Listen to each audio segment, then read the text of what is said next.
नमस्कार मित्रांनो, मी कृष्णा कुंभार आज पुन्हा एकदा तुमच्यासमोर एक नवीन माहिती घेऊन आलेलो आहे। तुम्हाला गार्डनमध्ये जायला आवडते का? तुम्ही विचार करत असणार कसा वेड्यासारखा प्रश्न विचारतोय।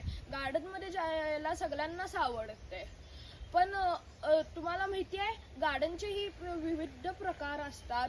त्याच्यामधला एक मुख्य प्रकार जापानीज गार्डन आहे, जे जपानमधले एक ऐतिहासिक गार्डनची टेक्निक आहे। ते तिचे सौंदर्य आणि रचनातेसाठी प्रसिद्ध आहे। त्याचे मुख्य तत्व म्हणजे मुख्य एंट्रन्स, पाणी, झाडे, दगडांची रचना, ब्रिज, लँटर्न्स, टी हाऊस इत्यादी असते। तर चला आपण त्याच्याबद्दल अजून माहिती घेऊया।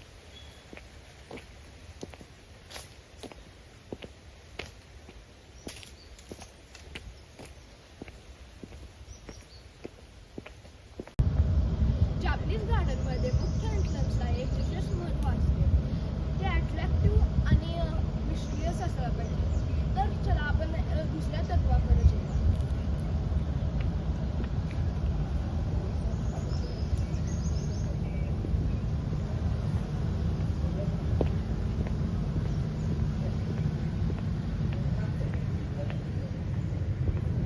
जापानीज गार्डनमध्ये पाणी हे प्युरिटी, कामनेस आणि जीवनाच्या प्रवाहाचं प्रतीक असतो। हे तुम्ही बघू शकता, ते एक वॉटरफॉल आहे आणि ते एक सुंदरसा तलाव आहे, ज्याच्यात हे फुललेली कमला सौंदर्याचं प्रतीक आहे। तर आपण आता अजून एक तत्वाकडे घेऊया।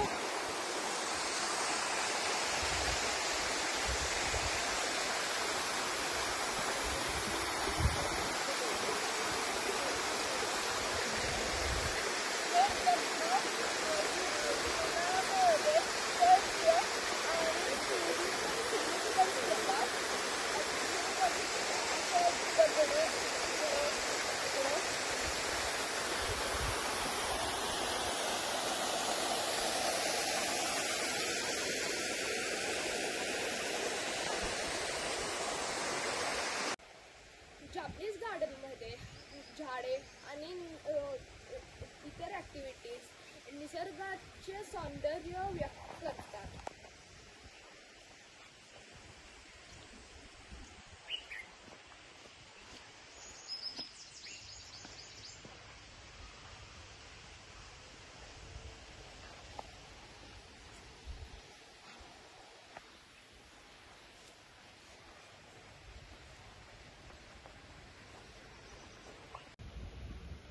अशी फुललेली झाडे सौंदर्याचे प्रतीक मानले जाते।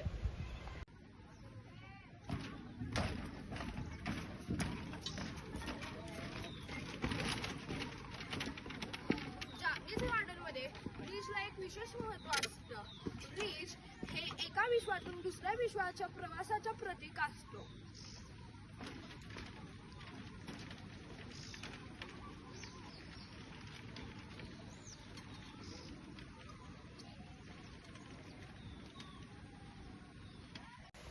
तर आता आपण पुढील तत्वाकडे जात आहे, ते म्हणजे लँटर्न किंवा दिवे।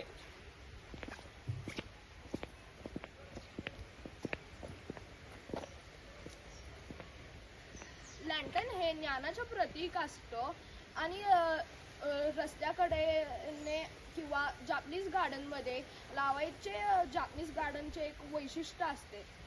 जापानीज संस्कृतीमध्ये टी सेरेमनीमध्ये सर्वजण एकत्र येऊन चहा पाणी करतात आणि मनोरंजन करतात।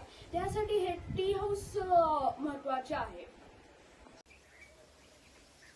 जापानीज गार्डनमध्ये बांबू हे स्ट्रेंथचं प्रतीक मानलं जातं। तर आता पाहूया आपण जापानीज गार्डनचे फायदे। सर्वप्रथम आपली मेंटल हेल्थ चांगली होते। स्ट्रेस आणि अँझायटी दूर होऊन इकडं आपल्याला एक कामिंग इफेक्ट भेटतो।